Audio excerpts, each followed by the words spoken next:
So the reason for faith failure success is twofold. There are so many talented writers out there that have stories that I felt like needed to be told. And I didn't think we could do it all in one book. So we've ended up doing 4 of those now. It started with successful stories along the entrepreneurial journey. The second book, Surviving the Storm. The third book is Turning Point. And the last chapter, I think, the last chapter, knock on wood, is going to be I am, I can, and I will, which are affirmations for every day. But like I said, it was a twofold reason for doing this. Number one, yes, those authors, those writers, some first time, some existing, needed to tell those stories. Some of my authors had stories that were so much deeper in them that needed to come out. So this was a great way to package that and bring it out. But the main reason is there's so many people that needed to hear them. There's so many people that could relate to the stories of abuse, the stories of homelessness, the stories of depression, the stories of sadness, the stories of loss.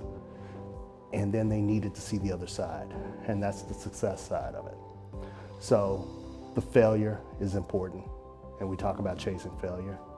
The faith is very important because whatever you believe in, sometimes that's the only thing that can get you through. And the success is what everybody needs to see, that there is another side, there is a brighter side to that mountain that you're climbing. So that's the reason.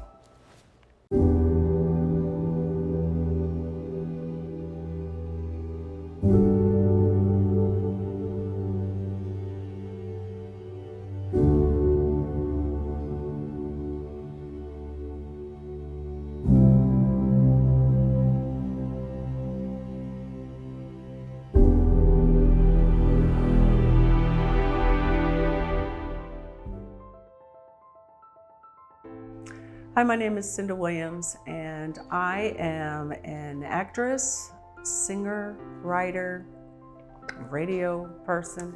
Got quite a few occupations. And my chapter is a snapshot of my life and a very challenging yet life-changing experience that I had around 2015, 14, 15. And it changed everything for me. It makes me think of that phrase that people use, the dark, whatever, the night. I had that experience. I was going through quite a bit of difficulties at the time. I was in the midst of a divorce. I didn't know what I was going to do, where I was going to go. My monies, there were crazy things happening with my financials, worried about my daughter. There was all kind of things going on. But at the same time, I was also working on a magnificent play, Immediate Family, by Paul Stovall, directed by Latresa Rice. And it was a wonderful experience.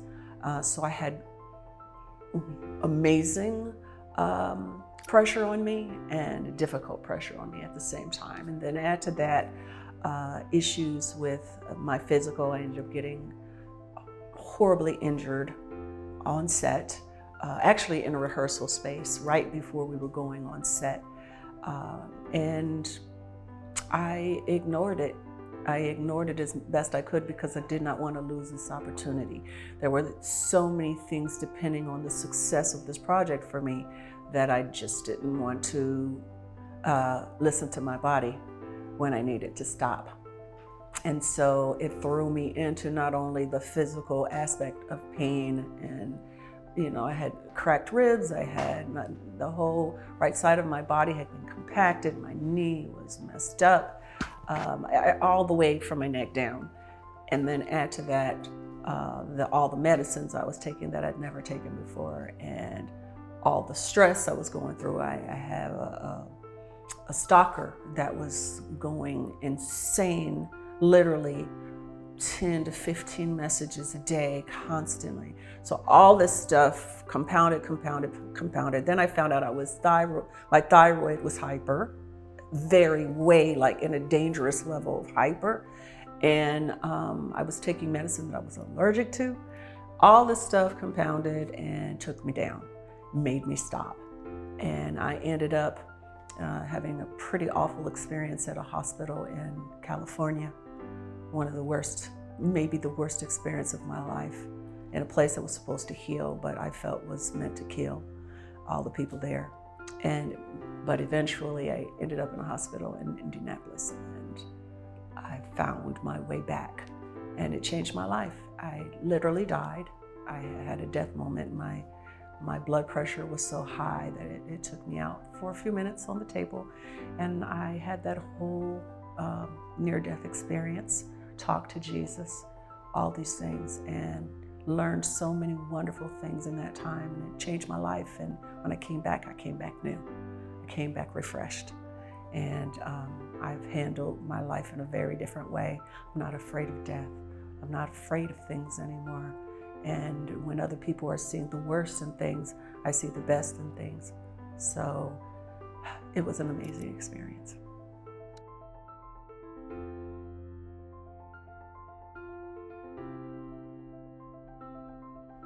What happened was I was in a manic state. At the time, didn't know what was wrong with me. I was in a manic state, and so I was very paranoid. I was experiencing life in a very different way than everyone else. So when I went to the airport, I was supposed to be getting back to Chicagoland so I could see my daughter's graduation. She was graduating from 8th grade, and it meant everything for me to get back. So add that paranoia to what's happening to me physically, what's happening to me mentally, and my boyfriend at the time was with me, and he was trying to put me on a plane because he had to get home, different location, and he left me, and that's when everything fell apart. And I'm not blaming him. He had places to go, but he was my anchor. I literally felt like I was a balloon lifting away, and he was holding the string, and when he left, I was floating. So I don't really know what happened on the plane, but enough happened on the plane where they said, you can't take the plane. So they escorted me off the plane, and they said I had to get a doctor's note basically saying that I was safe to fly. So unfortunately, it was later in the day, and by the time they got me to a hospital, another friend joined us who was in that field, the psychology field, and they found a hospital in downtown Los Angeles, and it was hell on earth. Unfortunately, the doctor left for the day right when I got there, and so I had to spend the night in order to get this signed paper. And I've never experienced such filth, such lack of compassion. The place literally had feces on the walls, urine all in corners. They had the gender separated, men on one side, women on the other, but it was pure filth. The chairs were covered in so much dirt. That were recliners, but there was so much dirt that you could literally wipe it off on your hands. The lights were fluorescent and completely at full strength. They had on a Simpsons marathon that never stopped the entire time I was there on full volume. So it was like they were trying to drive the people crazy. And people that were there were a variety of things. Some people were like me that were having a temporary issues. Some people had mental issues. Some people were drug addicts. Some people were homeless. So there was all kinds of folk there, and so there was all kind of dynamics. And then your nursing staff and the people that were working were very used to this, and so their reaction was not one of compassion. Their reaction, if you irritated them, they were very nasty. But I think that my state of mind made it worse than it actually was, because I was already paranoid, I was already manic, I was always very angry with my friends for bringing me to this place. And so I think my perceptions were magnified to an extent. Was the place horrible? Absolutely. But maybe would not have seemed as horrible if I wasn't in those circumstances. Long story short, I got a nurse that I believe was an angel. I saw things, I was seeing all kind of things, and he calmed me, and I said, can I please find a place where there's no light? Because a big part of my problem, I forgot this part, was I hadn't eaten anything for a month. I'd only had a juice here, a juice there. I could hold nothing down. So I was completely empty of food, and then I was sleeping maybe 20 minutes a day, no time, no sleep.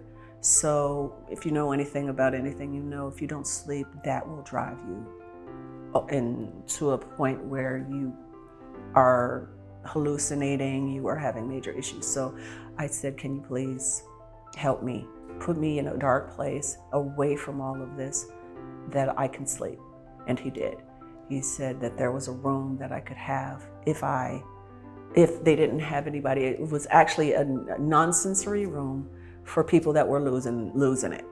I was like, well, I'm losing it, so please put me in there. And they did, and I was able to finally sleep. They gave me medication, and I slept the night for the first time in over a month.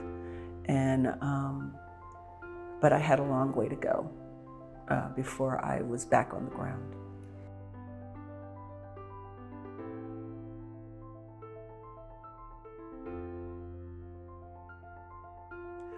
Well, one of the primary things that I discovered is, and this might sound esoteric, but all the stuff that we notice, that we see, all the economical problems, all the violence, all of these things is an illusion.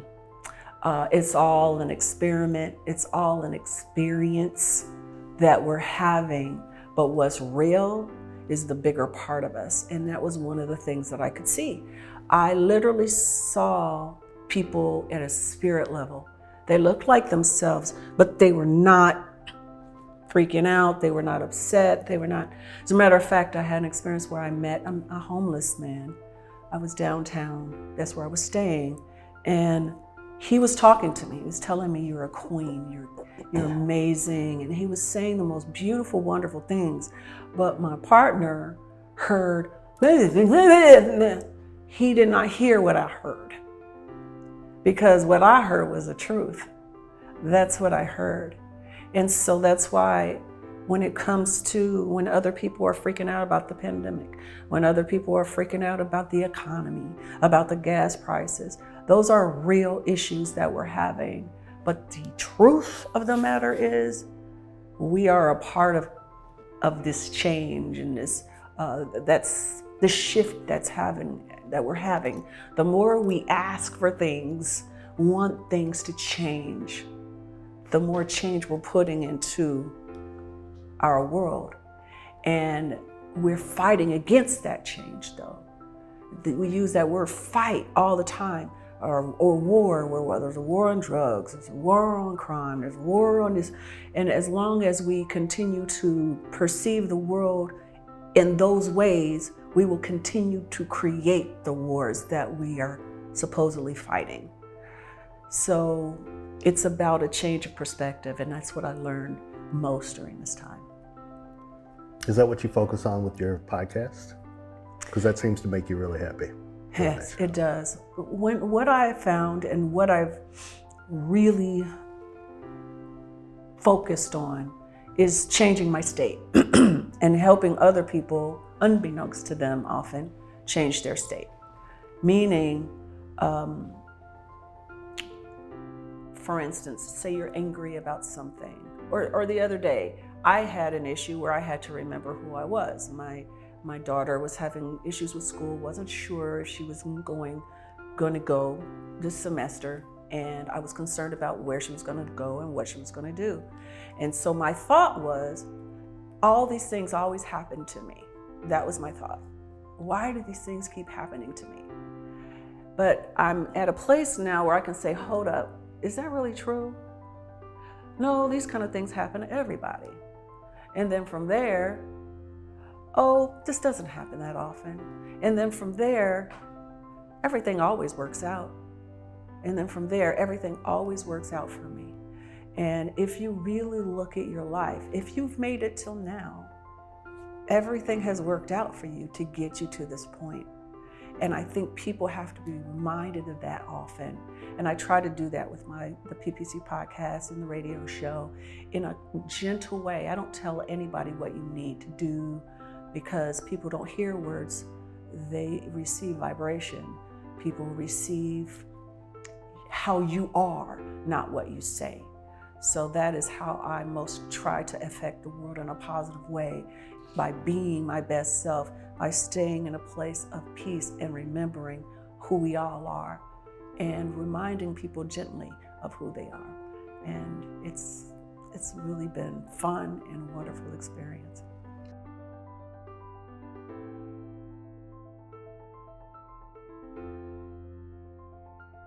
Well, it's very much like the life lessons. What's yours will come to you. What's yours will come to you. And make sure that you stay in a state of gratefulness and appreciation for every experience that you have. Because what often happens is people get into that state, well, it's never going to happen. And the business can drive you to a point of hopelessness if you don't have a grounded foundation. If your feet aren't grounded in something positive, be it spirituality, God, Allah, if you believe in the trees, whatever it is, to have that foundation, and remember who you are, and remember that what you put out comes back to you. You attract what you put out. So envy, worry, fear, hatred, any of those things, if you're putting that out, that's what you're going to receive. So in our business, you have to stay in a place of appreciation and remembering who you are.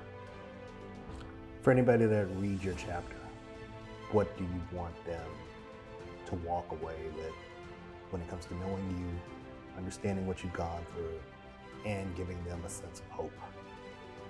I'd say the most important thing is that once you stop trying to force an effort life, because that's what I was doing. I was using actions to try to make things happen. Once I stopped and went with the flow and believed in that God that I say I believe in, and had faith, and just settled down, everything worked out, and everything continues to work out. It makes my life so much easier, and I think anyone that reads this story can recognize that if they just let go of the efforting, let go of the forcing, that life always works out for you. That's what I hope people get.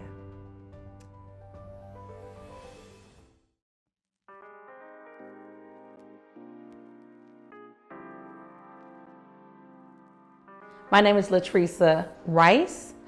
I am a certified mindset coach, a clinical therapist, and also a director at the University of Michigan Dearborn. Summary of my chapter. Have you ever felt like your life was on fire?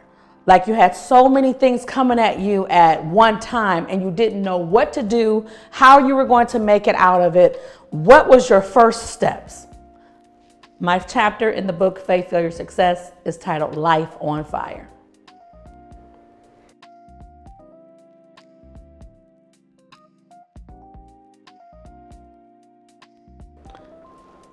I attribute my faith to the triumph over the adversities that I've experienced in my life. I've experienced multiple losses. I lost my mom when I was 7 due to AIDS. I lost my father in 2011. And the grandmother who was my heart, who she raised me, she died in 2020 from other causes. But that was very rough because shortly after her was the death of my husband. So without faith, I would not still be standing.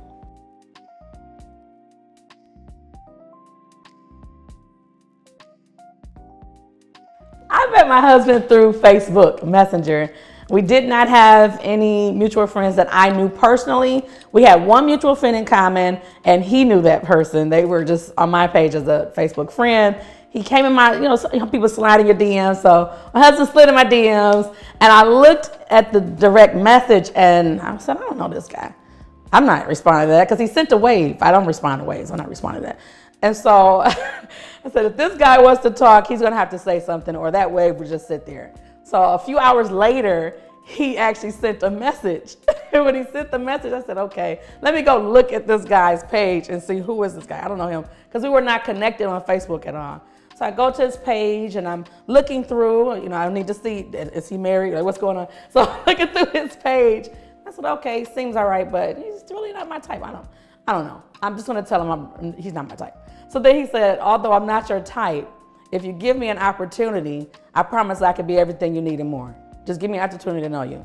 I said, well, there's no way I'm moving to Columbia, because he lived in Columbia, South Carolina. I said, I'm not moving anywhere. I have my nephew that I'm caring for. I have my grandmother. So there's no need in us getting to know each other. Well, if we get married, I'll move to you. I said, okay, this guy's not giving up. All right, so we exchanged numbers.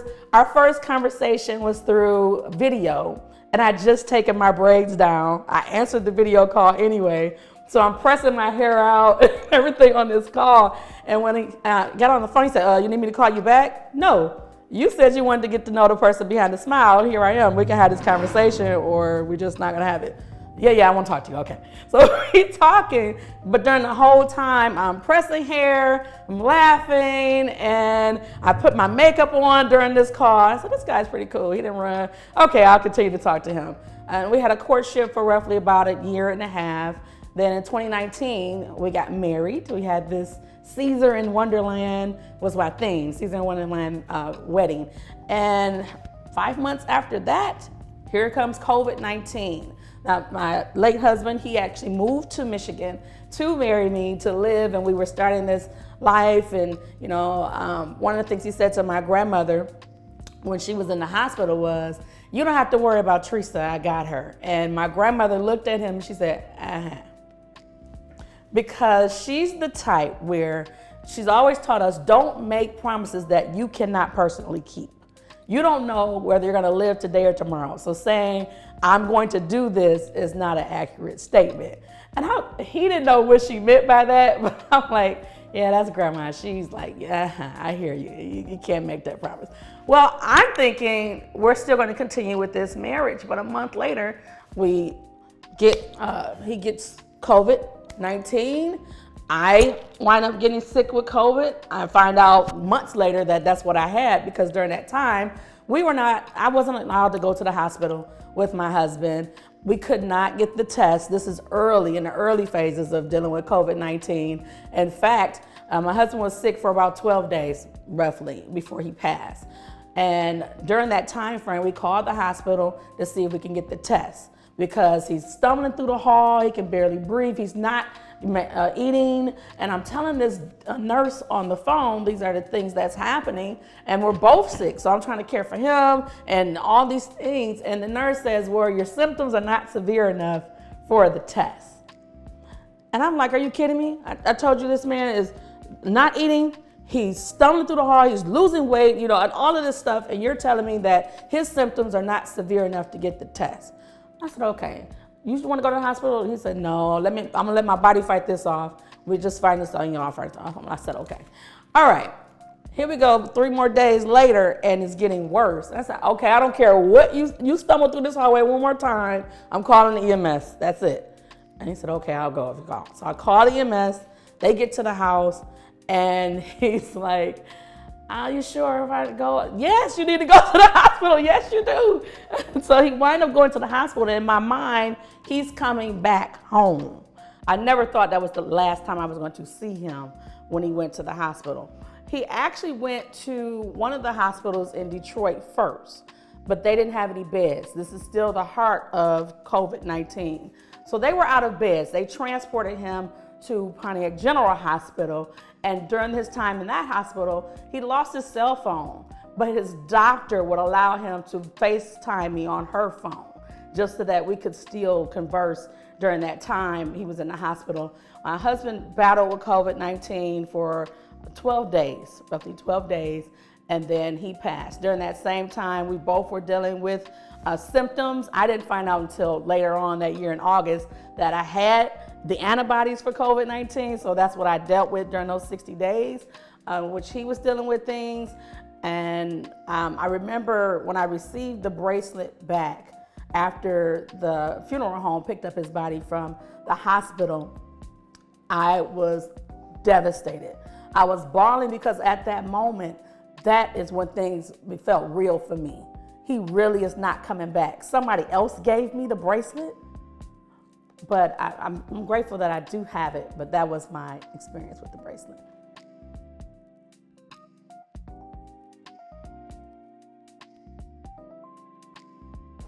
By the grace of God, I smile because to me, in this moment, this is all we have. A lot of times we think we have tomorrow. We think we have 2 hours later. You have the moment that you currently are living in right now. And I'm grateful to God to be able to have that moment. So that helps me deal with some of the painful experiences. The fact that I'm able to experience pain means I'm still living. I still have an opportunity to come out of this thing. And so it's about the mindset. If you have the right mindset, then you can smile even in the midst of the greatest pain that you are experiencing. And during that time in 2020, that was the hardest period for me because I felt like I dealt with 3 major losses back to back. Although one of them was my grandmother passing, the other one was my husband passing. And then I found out that I'm dealing with all these pregnancy symptoms and then there's no baby. Even though it was no baby, and I can't say, oh, the baby died too, it still felt like another loss because I'm looking pregnant, I'm feeling pregnant, and now I discover there's no baby there. So I have to deal with my mind and get my mind to line up with the body. I thank God for one of the doctors that I had. I had some good doctors. At the time, I thought they were nuts because I'm like, no, all these symptoms, I'm feeling movement. You know, other people I had listening to this thing, like we got all this stuff going on and you all keep saying no baby. I'm taking pregnancy test after pregnancy test and there's no baby there. And one doctor said to me, tell me about the last conversation you had with your husband before he got sick. And so I'm talking to her and I'm all excited. I'm saying, we were talking about having kids. He wanted to have twins. I'm like, no, one is good. You know, so and neither of us had kids. And she said, it's possible that your mind went back to a place where you were happiest because of all the trauma. It had to go to something that was joyful. So it went back to a place where you were happiest and it caused your body to produce excess gas and all these different symptoms that are mimicking pregnancy, but there's no pregnancy there. So you got to deal with the mind. So in that moment, I said, okay, this is a mind issue. I'm looking at all the test results. They even did an ultrasound. The ultrasound, there's no baby. There's a fibroid, but there's no baby. So I'm looking at all this stuff and the data is accurate. So then I said, well, you know what? It's a mind issue. Well, God, you know, you said you have not given me a spirit of fear, but that of power and of love and of a sound mind. So I remember looking myself in the mirror and saying, you have a sound mind. So mind, I command you to line up with the reality of the body. There is no baby. We will not keep producing these things. So I remember saying different decrees over myself in the mirror. When you embrace the royal you, which is one of the that's the tagline for my agency, Royal Clarity View. Embracing the royal you is where you are developing and actually walking in the mindset of being royalty with Christ. If you are royalty, you are an heir, which means you have certain authority that you can walk in. And when you're dealing with this type of immense pain, if you're going to get through this healing journey to wholeness, you're going to have to purpose in your mind that I'm coming out of this thing and take the steps necessary to get out of it. And so for me, that started with using writing. I was writing posts on my Facebook because at that period, I didn't want to write anymore. I wasn't trying to write any more books. I'm an author, but I didn't want to write because my grandmother and my husband were some of the major supporters that I had in writing. My grandmother, definitely, I remember when I wrote the first book, Gate to Life, You Choose a Life You Shall Experience. And when I was writing the book, she said to me, nobody's going to buy that book. You're too young to write an autobiography. Nobody's going to buy that book. And I said, Grandma, watch me. And when the book was published, I went back to her with a copy. And I said, Grandma, look, I published the book. She said, wait a minute. Before you sell it to anybody else, I want 5 copies. And I said, okay, Grandma, I'll give you 5 copies. She said, no, I'm going to pay for them. Don't give me 5 copies because I want to invest in you. And I want to be the first one to show you this is what people are supposed to do. It's not about a handout. It's about investment. I'm like, okay, Grandma, let me bag up and just take the money. You know? But it blessed me because she was showing me how you're supposed to be treated. Sometimes we can go through so much pain and we allow people to mistreat us and squander the gift. But there are some people that will show you that your gift is valuable, not just to them, but to others. So when my grandmother passed, that was hard.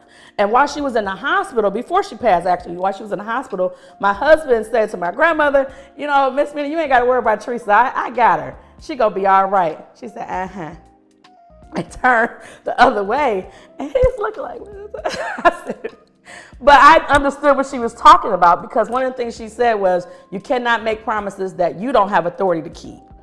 Nobody knows whether we're going to be here today or tomorrow. So when you promise that you're going to do something, it could come to pass, it could not. So I'm not going to hold on to that. That's basically her thought about that whole ordeal. But for me, I love that he said it. However, a month later when he passed, I'm like, what? So he lied? You know? And I had to go through this whole, in the grieving period of even being angry with my husband because I'm like, what? This another lie? You mean to tell me that you told her that and you ain't here? So that part, when you're grieving and you're on this healing journey to wholeness, it's important for you to just walk through your journey. Don't allow people to tell you how to walk your journey. During that time when I was trying to just live, I remember I had the blinds closed. I didn't want to see any of the sunlight. I would wake up and once my eyes opened, I was angry because I said, oh, I'm still living. You know, I was just really going through. But for me, part of my healing process was to make a Facebook post. Well, I'm still living, then there's somebody I'm supposed to reach. So I'm just going to post a picture today. I guess I'll just post a status comment. Or let me post a happy memory of us and try and think of what was the light. Because even in the midst of immense darkness, light is present. At midnight, you may see stars. It's dark outside, but there's some light there. And if you're going to make it through the healing process to wholeness, you need to search for the light. So for me, I had to search for the light and I was posting it and it was blessing people. They were inboxing me about how these memories were blessing them. But at the time I'm rereading this post, crying, don't want to come out of my room, you know, but I had to write it. And those were my first steps. Whatever your first steps are in your healing process to wholeness, take that step. It could be something as simple as making a post. So I'm taking this step and I need to get my own clinician. Because although I'm a licensed clinician, during that time I needed a licensed clinician. I was dealing with a mind issue, an issue in the mind. And I desired to be free from it. I desired to heal. So I said, well, let me reach out and get my own clinician at this time. So I get this clinician. And at first when she said, you're going to write a letter to your husband, I'm like, I already know that technique. Like, the worst person that you could actually counsel as a clinician is another clinician. Because sometimes they don't want to do the thing. So I'm like, I already know all about that. I really don't want to do that right now. She said, okay, listen, lady, do you want to be healed? Like, what do you want? I'm like, okay, I like her. She got a little attitude. I actually like this clinician. So moving from there, I wrote the letter. There was so much freedom in writing that letter and going through that process that I felt like, okay, I may write again. I don't know if it's gonna be now, but I may. And at that moment, not at that moment. I want to say maybe later on that day, because it was the same day. But later on that day, I got a call from Glenn. And he's like, hey, are you interested in writing a foreword in the book, Faith, Failure, Success, Stories Along the Entrepreneurial Journey? I'm like, yeah. He didn't know that I had said I wasn't writing anything else anymore. I was done with writing. People I love, they're gone. Who's going to be there to support? Like my mind went, forget writing. I'm done with that. And as I'm writing these posts and I'm hashtagging Hurt But Grateful, I have all these different people coming in. When is the book coming out? And I'm saying to them, there is no book, Hurt But Grateful. I'm not writing a book. I'm trying to live here. You know? And some people, they got the worst side of me, but there were some people that get the best side. You know, pray for me. I'm not really there yet. You know, some of them got it. But the ones who inbox me with the whole, I'm waiting on the copy because it's been helping my life and it's changing me. Listen, honey, I don't think you're going to get that copy because I'm trying to survive. That's where my attitude was. I didn't even know that it was going to become an actual book until later on down the line in my prayer time and my process for healing. There were other people who were in my inbox because, see, there was one day in which I said to myself, there are so many people following me right now, and I don't want someone to be following me and not feel like it's okay for them to cry. This is painful. I'm crying every day, but most of the pictures they send is when I finally get out of it and I'm smiling. So I said, I'm gonna take a picture right now in the moment.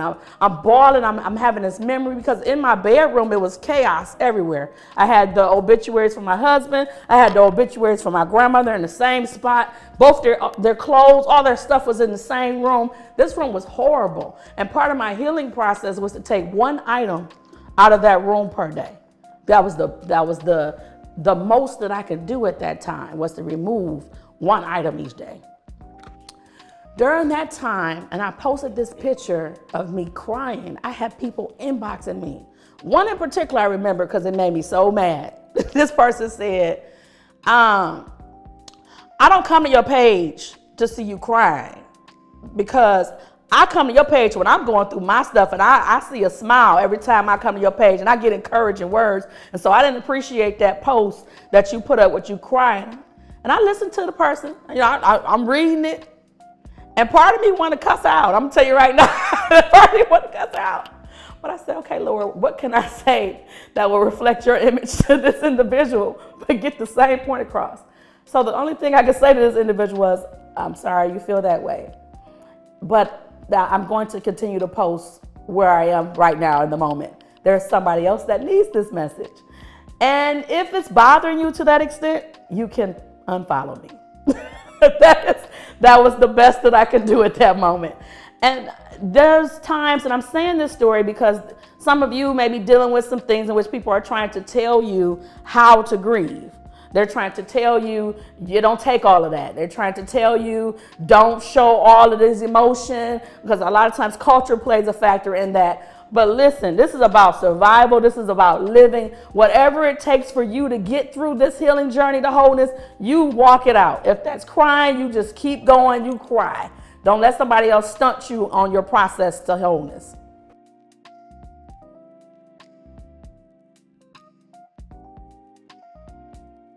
I've had that. How do you respond? It's the joy of the Lord.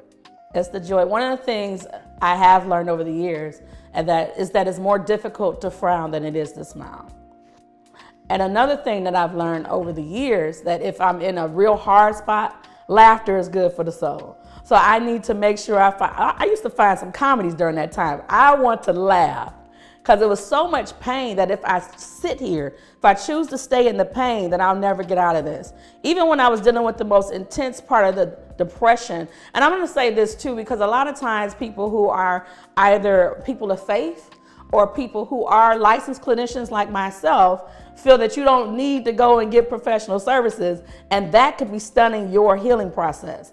During the time in which I experienced the most intense pain, I also recognized I need to go and get some help. So I went to somebody else, another licensed clinician, to get some assistance. Yes, I work with my bishop and my pastor. I thank God for them. I had some amazing sisters in the church who just really embraced me, and I work with them as well. And, you know, I still needed to go and get a clinical therapist, because one thing that everybody else does not have is the ability for me to be objective. I can say whatever I want to this clinical therapist, and there's no judgment, but at the same time, this person is licensed and trained to be able to help you through those particular issues. So if you think about it this way, when you think about mental health, if you are a brain surgeon, it would be unwise for you to go and perform your own brain surgery to remove a tumor. That is not wise. So a brain surgeon that has a tumor needs to go to another brain surgeon. It's the same thing when you're dealing with mental conditions. And I have had people say that even during the time in which I struggle the most with the depression. I had someone inbox me because one of the posts, I actually took a picture in the midst of me bawling. I was crying. I said, somebody else is watching my page and they're only seeing when I come out of this. So for them, they may feel as if they should not express their emotions.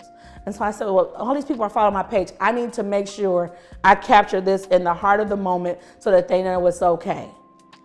Crying is okay. It's cleansing. It's a part of your healing process. If you need to cry, cry. If you need to go to a rage room and throw some dishes, throw some dishes. Whatever you need to do to move further along your healing journey to wholeness, do that thing. I had people come in my inbox upset because I put that picture on my Facebook page. I didn't remove it. I put that picture on my Facebook page in which I was crying. And one person said to me, I come to your page so that I'm encouraged and happy. I need you to not post things like that because I come to your page for that. I said, wow. Well, I'm sorry you feel that way. Right now, I'm trying to live. And I'm using my platform, as a way to display God's power in me as He is using me to help other people who are dealing with this type of pain as I'm trying to live. If you are uncomfortable with that, I encourage you to unfollow me. I really do. It's okay to hit the unfollow button, but I can't promise you that another picture won't come up with tears or I won't go live crying. I cannot promise you that. And I don't want to impede on whatever you need, but I can't be everything you need. God is all you need. I can't do that. And so the person said to me, well, I guess I'll unfollow you. That's fine. So and I'm saying that to encourage somebody else that's watching. There are going to be people who cannot handle your pain. They cannot handle the magnitude of what you're dealing with, and it's okay. But if this is a part of your process, because I was at a state where I didn't want to write anymore. I'm an author. I didn't want to write anymore. The main two people who I felt were super supportive in my life are gone back to back. And then to finally discover there was no baby, it felt like a whole nother loss. So that's like 3 losses all at one time. What got me to start writing again was taking the one step, writing a Facebook post, posting a picture, because I still had to type something. I still got to put something there. But it was taking the baby steps. What are your baby steps? What baby step are you willing to take today to move further along in your healing journey? For me, it was Facebook posting stuff. I went through a phase of posting a happy memory of my husband and I, and then I would post his actual statements. And then at the end, I sat and I thought about what lesson did I learn from that? And I would post the lesson. I didn't realize that those posts were impacting people until I got all these different inbox messages from other people. When is the book Hurt But Grateful coming out? And I said, well, I'm not writing a book, because at that stage, I didn't want to write a book. I wasn't writing a book. I'm simply trying to live. I'm trying to live. I don't want to write a book. And I didn't even know that the title would be Hurt But Grateful until afterwards. When Glenn reached out to me about the first Faith, Failure, Success, Stories Along the Entrepreneurial Journey, it was right after I finished this whole session with my clinical therapist that had me write a letter to my husband, all the things that I wanted to say and all this different stuff. And I wrote the letter. But after writing the letter, because remember I was taking the baby steps of writing Facebook posts, but after writing the letter, I felt free. So when he reached out and said, hey, would you be willing to write the foreword, to this book? I said, sure, because at that point, I was finally ready to write again. You have to do what's important for you. Don't allow people to control your healing process, because they will keep you stuck. Sometimes people can be really selfish in their process.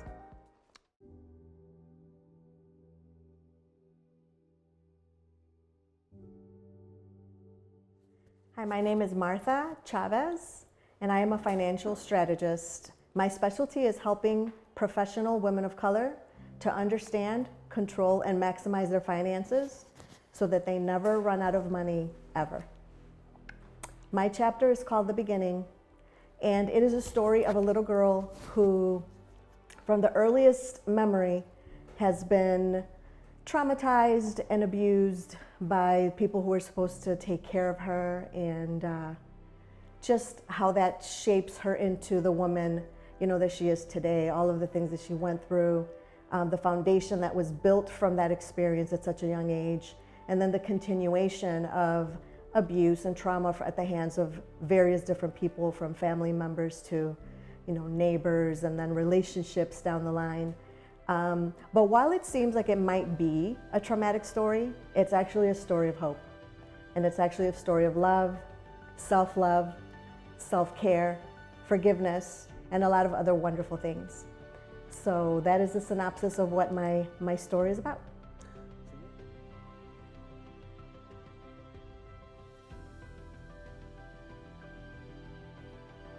I think it was finally understanding that the voice and the light and the love that I was feeling and experiencing and hearing throughout my childhood and into my adulthood wasn't just in my head.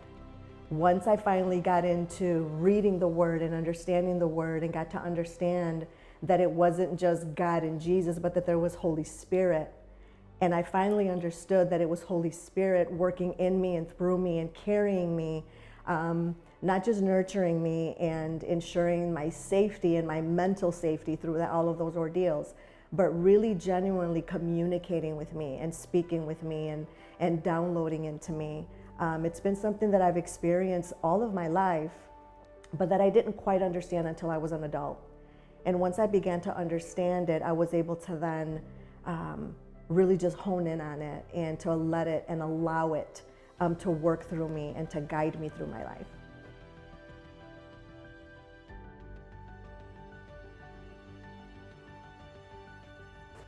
I think the toughest was right after tax season. I'm also an accountant. Right after tax season, I always take a vacation. And in 2015, I took a vacation to Florida by myself. First time I traveled anywhere by myself and stayed by myself.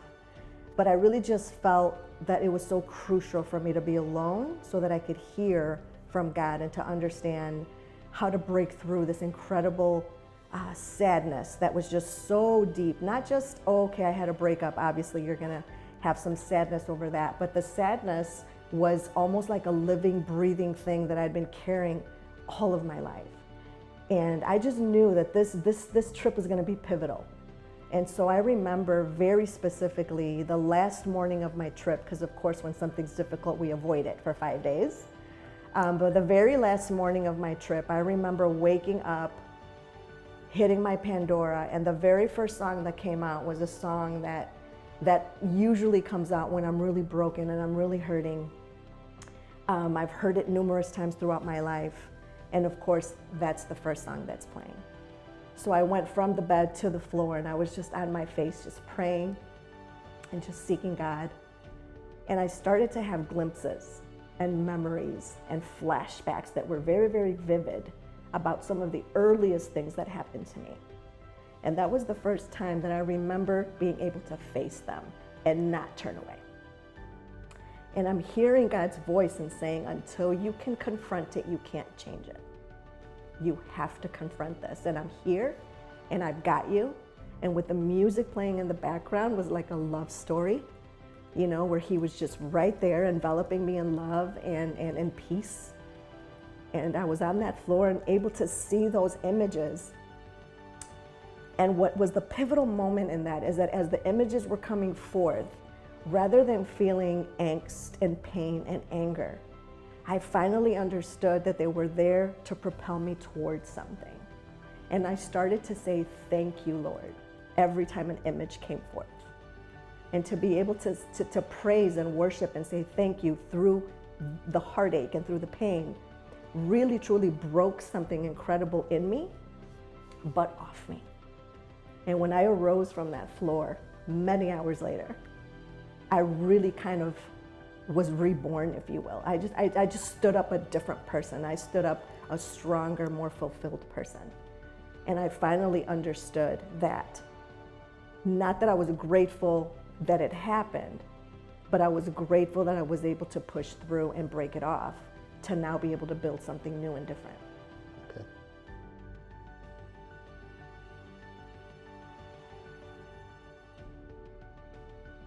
Well, first I would say that I wrote it for you, just one you.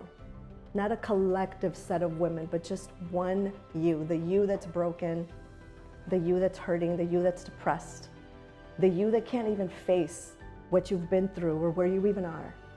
And you don't have to go away and get broken, because that's not everybody's journey.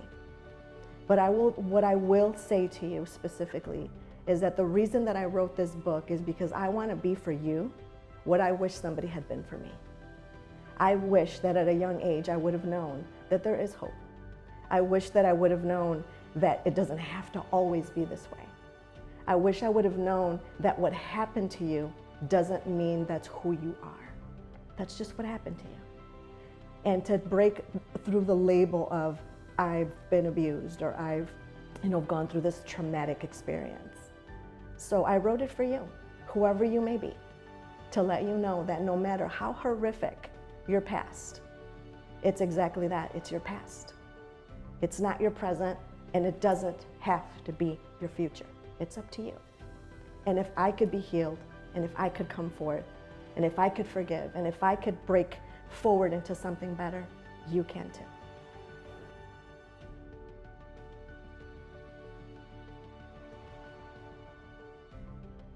Absolutely. I think that's why it took me so long to write it, particularly my children.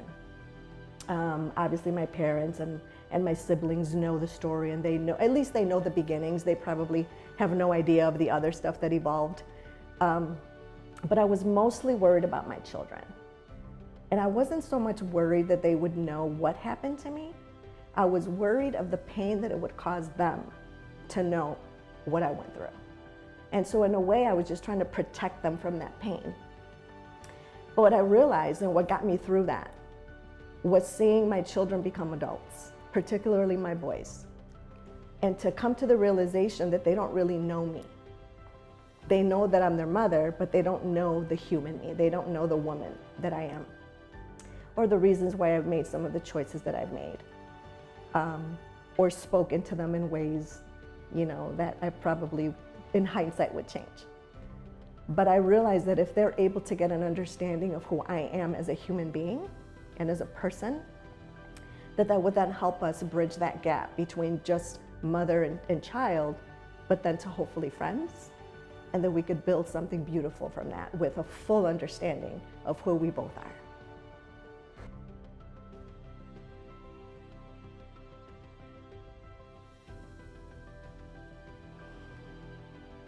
It was incredibly exciting, but it was incredibly terrifying all at the same time. It was a dream that I've had since I was a little girl. I don't know how I knew, but I knew that one day this would come true. And I knew that this had to be the first story. There's a lot of other stories brewing inside of me and inside of my heart, but this one had to be the first one. Because in order for me to show up authentically as who I really am, I had to break through that barrier first. But it's been an honor, it's been a privilege, and it's really truly been a dream come true for me.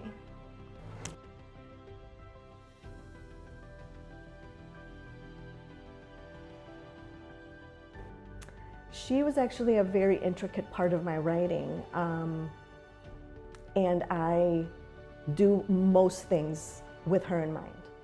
And again, with just wanting to show her with the type of young lady that she could be and the kind of adult woman that I hope she grows into, that I know that she can grow into, by just being authentic and being honest. And I let her be the first one to read the book. And that was also a very strategic decision, because I knew it was going to be difficult. But again, I wanted to show her that even through pain and heartache, you can be powerful and you can show up strong. And this can be the other side of it. So she suffers from a lot of, depression and anxiety and other things like that. And the book and my story has already helped her to say, well, if Mom did it, then I can too. And even though I haven't been through anything, this is all clinical anxiety and depression, not situational like mine was. It's still just like a stone, like a foundation stone for her to build from. And it's already created some amazing dialogue between us and some amazing moments where we've been able to cry together and laugh together and plan together for a beautiful future for her and her children.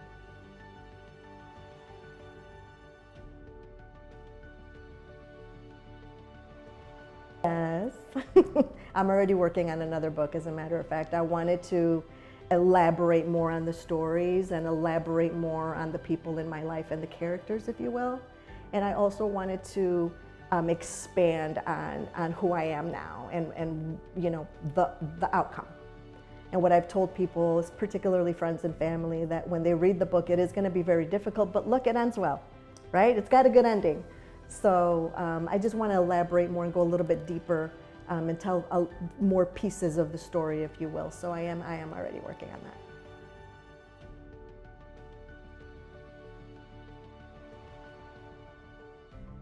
I would say that I am that beautiful butterfly who had to go through, you know, the muck of crawling on the ground and maybe not being ugly, but feeling ugly and feeling like I just couldn't get up off the ground for so many decades.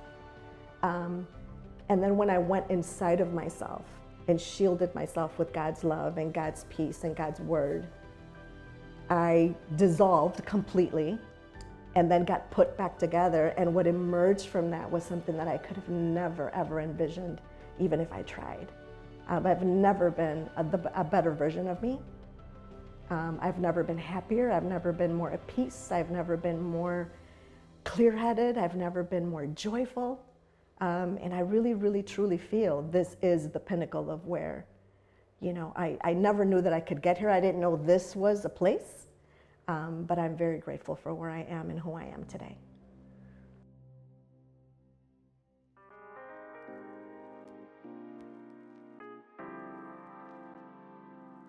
Robert Hazzard. I have a company called the Hazzard Group, which essentially consults with small businesses, helping them with innovation and website design and project management.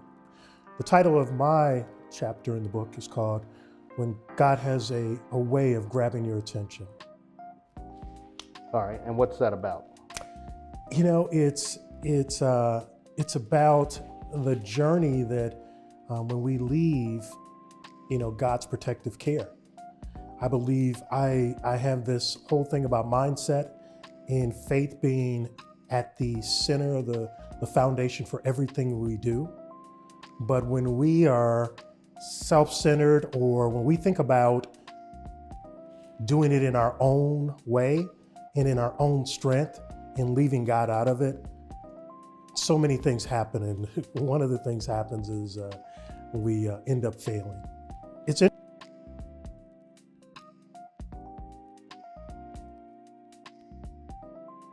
interesting because I had a successful sales career, you know, at a major company, and it allowed me, afforded me to be able to travel, you know, to go to various Diamond Club and other recognition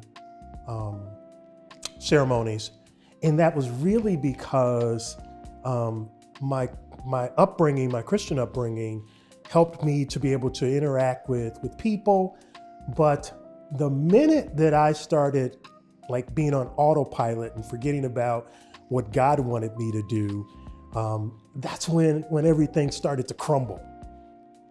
I think that, you know, there's a scripture in James, the second chapter, I want to say verse 17, and I'm not a Bible thumping person, but, you know, it comes to mind, but it talks about faith without works is dead, right? And so when we talk about our faith in our journey, it has to amount to something. We have to be producing something, or otherwise it ain't gonna happen.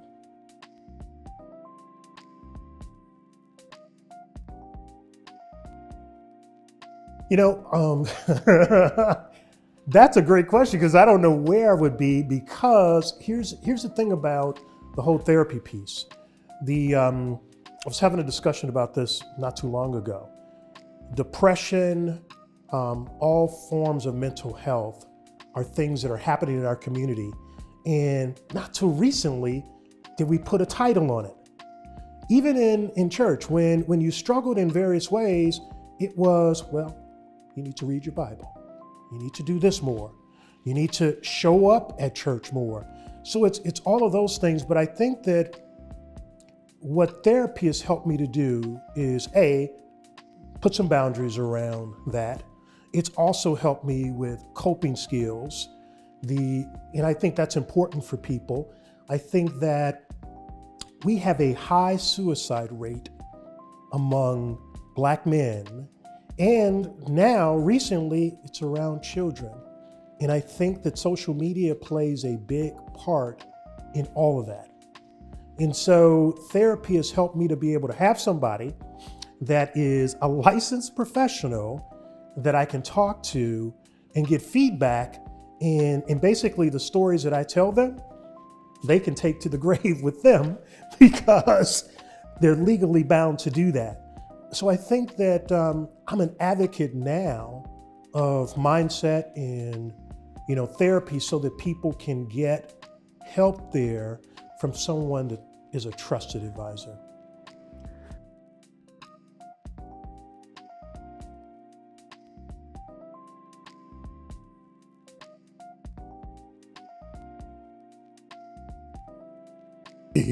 That's an easy one. I think that the marriage according to Robert's plans deals with ego. So ego says, for me, is that this is how we're going to do this. And now, obviously I'm consulting the Bible and what have you, but ego has affected me where I can't necessarily yield because it's, I had a father that believed in it was his way or the highway. We duplicate that, or I duplicated that when I got married. And while, we had Bible study, I conducted all of those types of things, it still afforded me to have that ego that I couldn't always listen to what they were saying. But the Bible says, it differently. And it gives the example to love your wife as Christ loved the church or the congregation. And that's always something that has been, or women will throw up in a man's face real quick, when it comes to that, if we're not acting in alignment. But there's also some other things that we need our partners to do as well. So there's been a struggle there, but again, it's boundaries that I've learned through the therapy piece of it that would help me to be a better mate, a better husband going forward.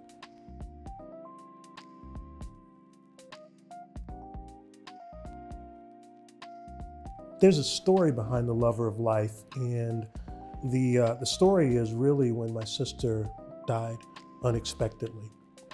The fact that we may have taken life for granted back then, thinking that we had more time, to spend with our loved ones, and we don't.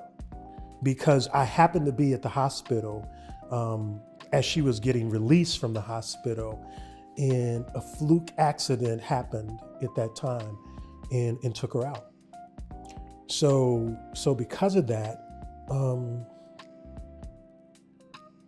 I think about the whole life is important. I want to experience every moment possible with loved ones, and I want to enjoy it. So that's really where the lover of life comes into play. It has nothing to do with anything else, but it is a memory of my sister and the fact that we can't take life for granted.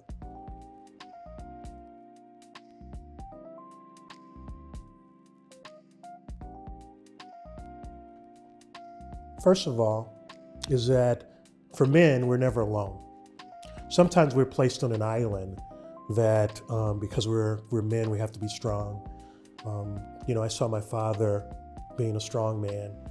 All his life, he was a mechanic. He could pretty much fix anything, and his muscles were bigger than mine. I still haven't achieved that, but I think that we're never alone, and it goes back to the whole piece of therapy.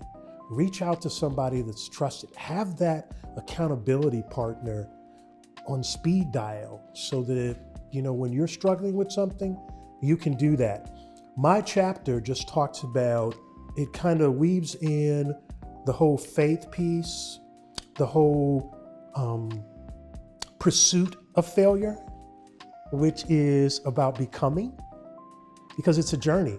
And I've often believed, and I still believe, that we never get a certificate that really says that we're successful. I don't think we get it. And so because we don't get it, we have to keep going, right? And it's a daily grind. And that even goes back to the faith piece of it. When I taught Bible study back in the day, you don't get a certificate that says you have mastered the Word of God. You don't get it. So it is a continuous thing. It's almost like Michelle Obama's book, The Becoming. We want to continue to become better.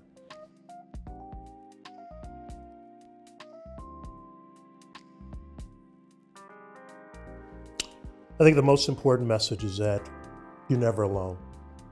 As we walk through the journey of life, we can always have someone else to do that with. I mentioned about having, accountability partner, someone that that is really in your corner to be able to help you, with that. The whole mindset that I talked about, earlier is we've got to have a positive mindset, because once we get down on ourselves or get in a rut, it's hard to get out of that. Chasing failure, Ryan Leake has a book that talks about chasing failure, and you think about it and you're like, why would I want to do that? You want to do it because we're all on a journey to get better, whether it be with our faith walk, whether it be with our marriage, whether it be within our relationship, whether it be in the areas of success. I want people to know that you can do it. You just have to do a little bit more every day.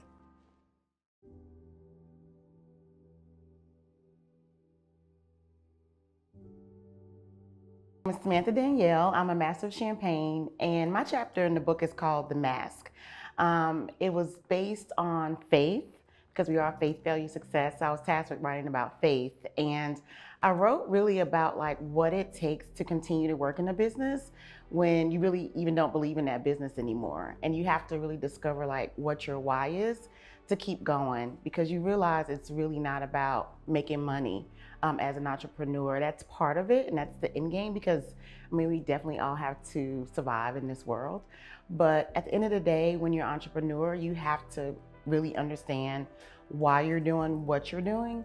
And I talk about how, I went through something very personal and just didn't even believe in the core value of my business anymore, and what it took to get me through that. That's what my chapter is about.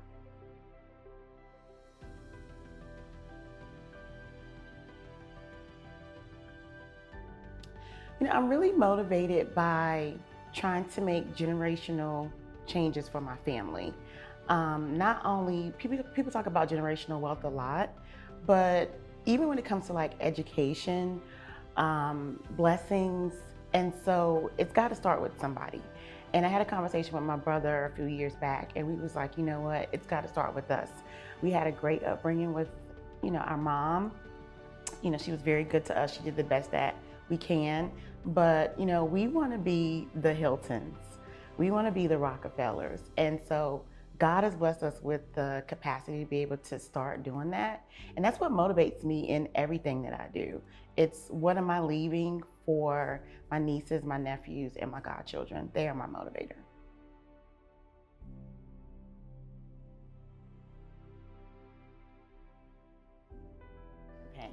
That came about as a career switch. I was a wedding planner for 13 years, and two things. I was riding in the car one day, listening to Joel Osteen, and he was talking about generational blessings. And I was like, okay, that's really when the light bulb went on about what do I need to be doing to kind of make sure that I'm setting up future generations in my family, because the wedding planning was about me. A little bit of my story is that, you know, I'm really a lover of love, and that's how I fell into wedding planning. And the thing about that is, if you don't work, you don't get paid. And it's a service. And I have to be awake and there and present in order to service the clients. And I was like, okay, I want to stay in the wedding industry, but what can I do that I'm basically gonna make money in my sleep? And I was like, champagne. Because as a wedding planner, you schlep so much of it. When people are sad, happy, crying, it's always like, let's pour the champagne. So I got into it because I decided to do my own private label to sell back into the wedding industry.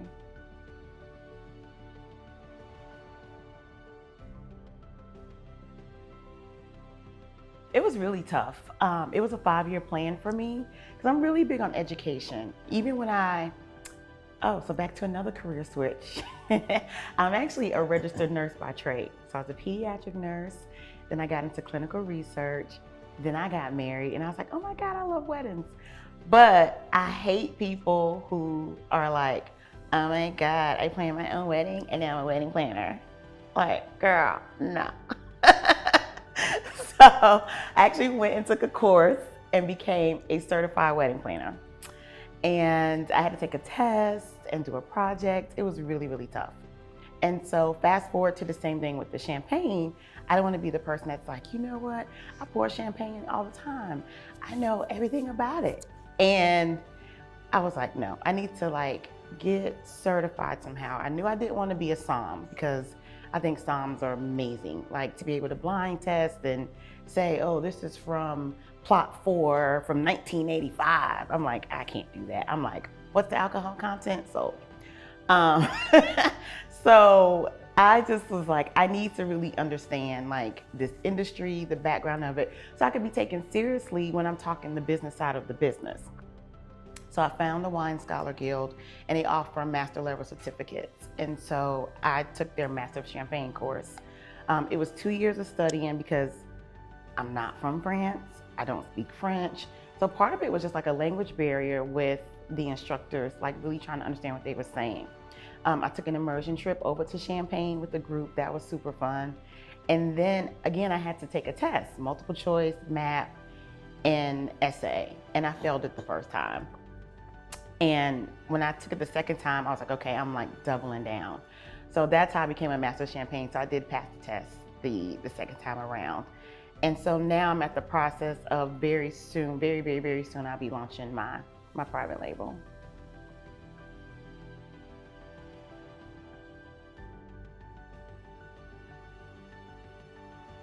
Yeah, so that was the real focus of the chapter in my book, because that's why I call it the mask, because I was still always smiling, because I never wanted my clients to know what was going on with me, because weddings are already stressful. And sometimes people just can't help themselves. When you spend a lot of time talking to somebody every day, all the time, you start to quote unquote care about that person a little bit. And I never wanted them to worry about me. I just wanted them to be focused on their day.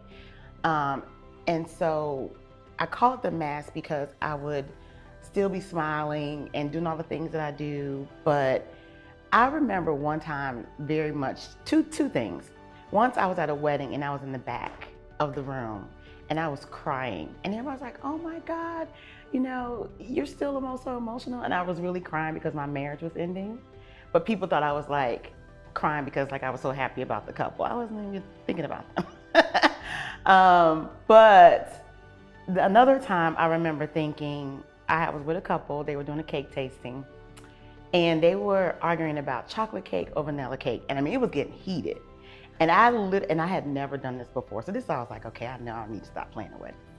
I literally was like, if y'all can't decide between chocolate and vanilla, you can forget this whole marriage. It's over now. And they were just looking at me. And I was like, when we first met, nobody said that cake was important. Pick a flavor, let's move on. And I mean, I did apologize to them later, but I was like, yeah, I might need to arc into something else in my career. And so it's, but I feel like everything flows. It seems all very different, but the nurse in me and dealing with pediatrics made me be able to deal with parents and their children. Because even if you're a 60-year-old mom, that's still your 5-year-old baby, even though she's 40 years old and getting married. So you're dealing with family dynamics, people are stressed, having to calm nerves. You're so many things. You're a referee, you're helping people get dressed. Like, people have never tied ties, people have never wore formal wear. You're zipping up people busting out their dresses, you sewing people back into dresses. So it's a lot to wedding planning. So being a peds nurse and having that empathy and taking care of people helped me to be an amazing wedding planner. And again, that champagne piece of weddings, it's huge. There's champagne in everything. As soon as you get engaged, what do they say? Pop the champagne, I'm changing my name. So you have that, and you have an engagement party. Then they're just always sparkling around. And so it was very easy to transition into that. I think the overall thing for me is that I'm just a really good project manager. I think I'm blessed. I think I could be a part of like many different industries because I have really great foresight and I can see big picture, and a lot of people don't have that gift.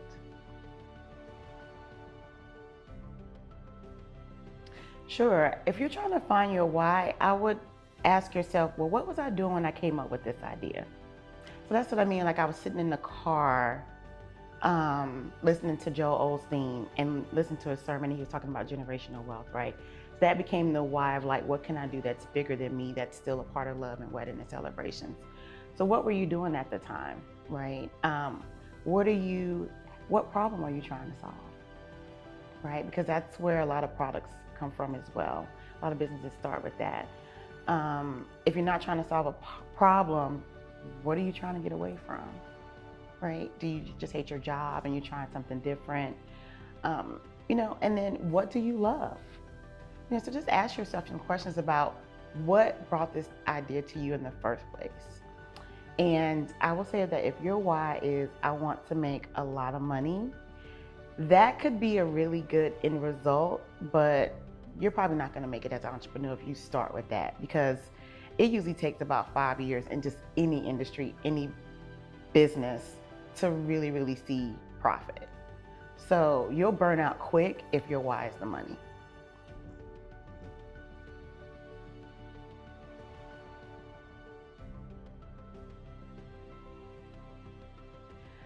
What do I want my family to say about me?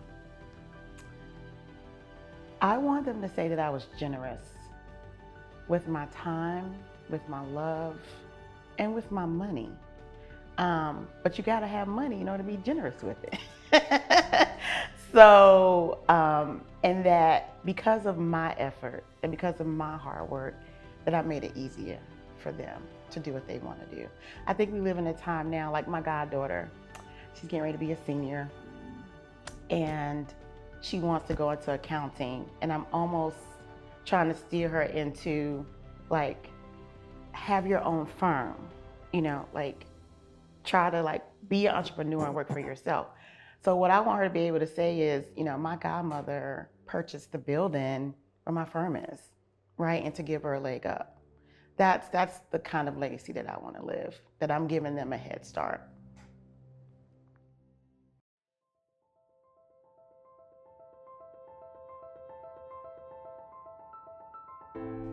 Hi, my name is Tommy Talley.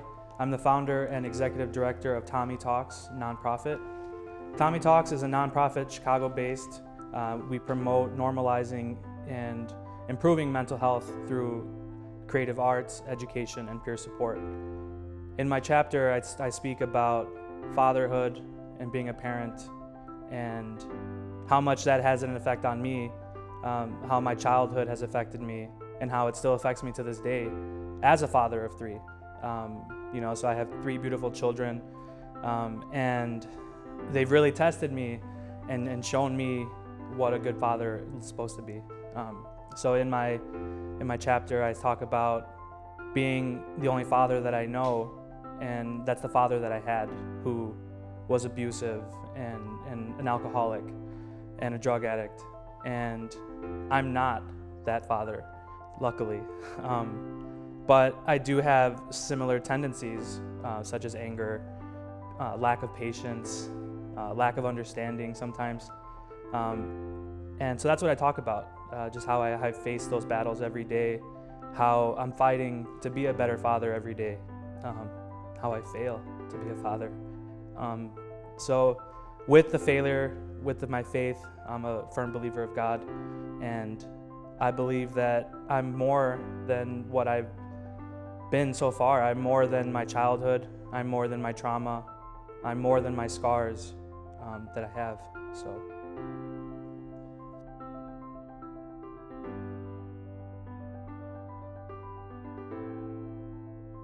Well, I've been married now for 11 years, and my wife has been begging me to seek counseling pretty much my whole marriage. It's about my anger issues and about my childhood. And I've always denied it. I don't need help. I don't need therapy. I am who I am, and take it or leave it. And we ended up separating, my wife and I, for 2 years. And I miss my family deeply. And one day, my daughter, she came to me and she was trying to show me something. Daddy, look at this. And I said, what? What do you want? And she looked at me with these big, beautiful, bluish gray eyes, and she started crying.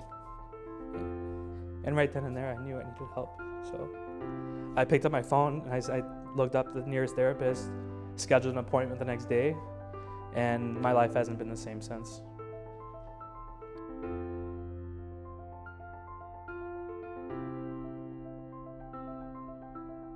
Yeah, so growing up, I was born and raised in Pilsen with my family. My family is primarily Southsiders for the most part. My parents both were involved in gangs. My parents both struggled with drug addictions. My father struggled with alcoholism. And, we saw that as the oldest child in the house at the time. I had to take care of my siblings, and I got to see a lot of how they were being treated and how we were all being treated, and I was almost their protector. And so we just dealt with that. I mean, at one point we were homeless, sleeping in the car. At one point we had no food. My mother and my father did separate. They were married for I think a month, but they were together quite longer than a month, but they separated. And we actually split. So I was raised by my aunt and my uncle. My siblings weren't raised by my mom and my dad. Briefly here and there, they were bouncing back and forth, but I grew up in a separate house than my siblings did. They were subjected to that lifestyle. They didn't really get to escape it like I did. But we definitely did see it, and we're closer than ever now. And we're all trying to just break these generational curses that have been plaguing my family for generation after generation.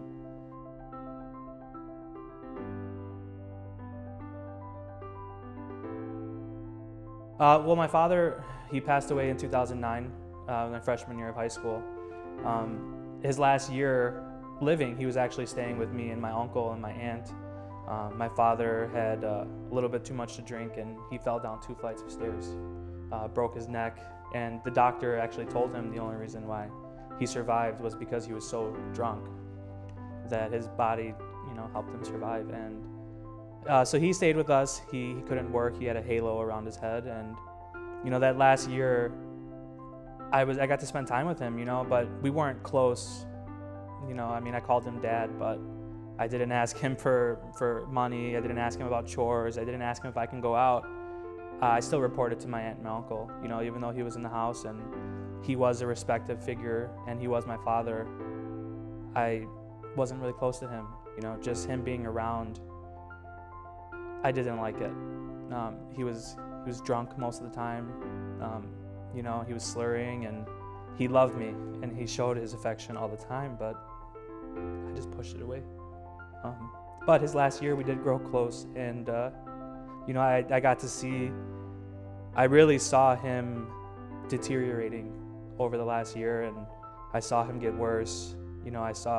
Although he wasn't battling a drug addiction anymore, he still was drinking every day, and he was on painkillers because of his halo and things. And I would see him struggling, and at times I would hear him, in the bathroom struggling, and I think he was trying to commit suicide and trying to take too many pills just to ease the pain, you know, and I remember hearing that. But the last night before he passed away, we actually had a big celebration in my yard, in my uncle's yard. All my family was there, my brothers, my sisters, my aunts, my uncles, and it was a great time. You know, everybody was having a great time, and I'll never forget at the end, my father, he hugged me, and he said he wanted to raise a toast. You know, this is to my son. I love you so much. You make me so proud. And that was the only time I told him that I loved him back. And I didn't know that would be the last time.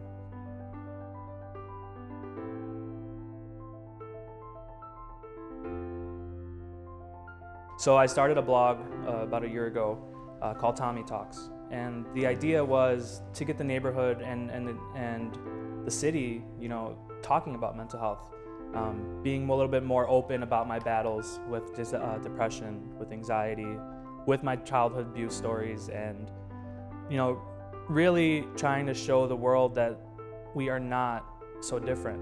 You know, as a kid, I remember telling myself, like, why is this happening to me?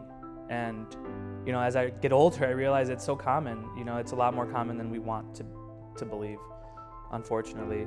And I just wanted to share it. I wanted to make people aware of that no matter what happened, you can rise above it, you know, and you can beat it. It's okay to talk about where you came from because it helps you know where you're going. And until we know where we're all, you know, been, we don't know where we're going together as a community. And then that's my thing, is just bringing the community together to talk about these things, to how can we beat them, how can we tackle them, how can we be better as a community? Because, you know, I'm sure we all have heard it takes a village, and it truly does. It's not something that we should take lightly. So I started talking about it. I started the blog, and I actually just recently turned it into a nonprofit where I'm trying to get more into schools, talk to children, and how can we implement these coping skills at an early age instead of setting them up for failure. How can we set them up for success? Instead of being reactive, how can we be proactive? So that's kind of what I've been doing with the community, having events like Light the Night, where we lit lanterns and we released them into the sky, or having panel discussions about depression and anxiety and ways that the community can overcome, providing resources that are there, that are free, that a lot of people just are too stigmatized to reach for. So that's kind of what I've been doing.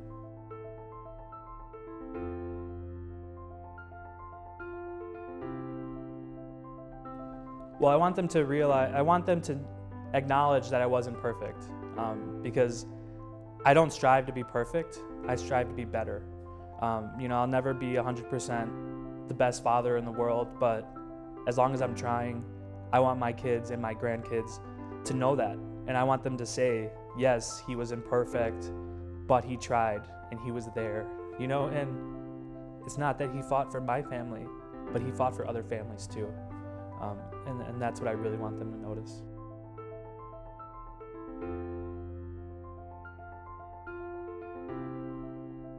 It does surprise me that this is so common. I've had teachers reach out to me, old high school teachers, old elementary school teachers, sharing their battle of their childhood. And, you know, that's kind of where I was like, wow, it really is everybody. Because here, you know, as a child, I'm like, these teachers are so nice, they're so perfect, they're so patient, but I don't know where they came from. And them opening up to me, you know, years later after I'm not their student anymore, I think it means a lot, you know, and I think it's genuine, and I just wish a lot more people were open and genuine about their stories.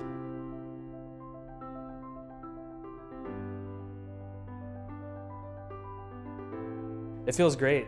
I mean, I think it's a huge achievement.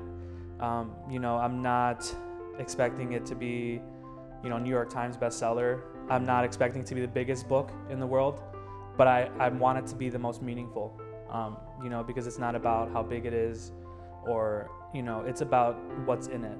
And I think, you know, the authenticity and the genuine storytelling, I think it will reach a lot of people.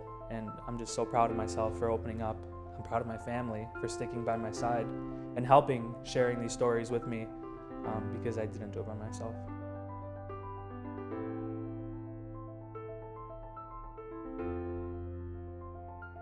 I think she would be proud, you know, considering we've had a lot of struggles. You know, we were high school sweethearts, so we met freshman year of high school and we've been dating ever since. You know, and we've had our ups and downs, and I don't know if she quite understood my story, and I think that now I'm in the streets and talking to people about it. I think she's really starting to understand how it impacted me, and especially as she's there and she sees me struggling. You know, I had a really bad depression last year that lasted a couple of months, and she was worried about me, genuinely, and we had a discussion a couple weeks ago when she opened up to me, and she was actually worried that she was going to lose me. And that really touched me because I don't want to leave my family, and I don't have suicidal tendencies, thank God. But the fact that it's really impacting my family, it's really bothering me. So I really just try to push better, and she understands it, and she's been helping me get better with it. So I think she would be proud that I'm telling my story. She'd be proud that I'm consistent with it. And I think she would be happy that I'm including her along the ride as well, because it's not just me, it's my wife, it's my children. We're all breaking these generational curses together.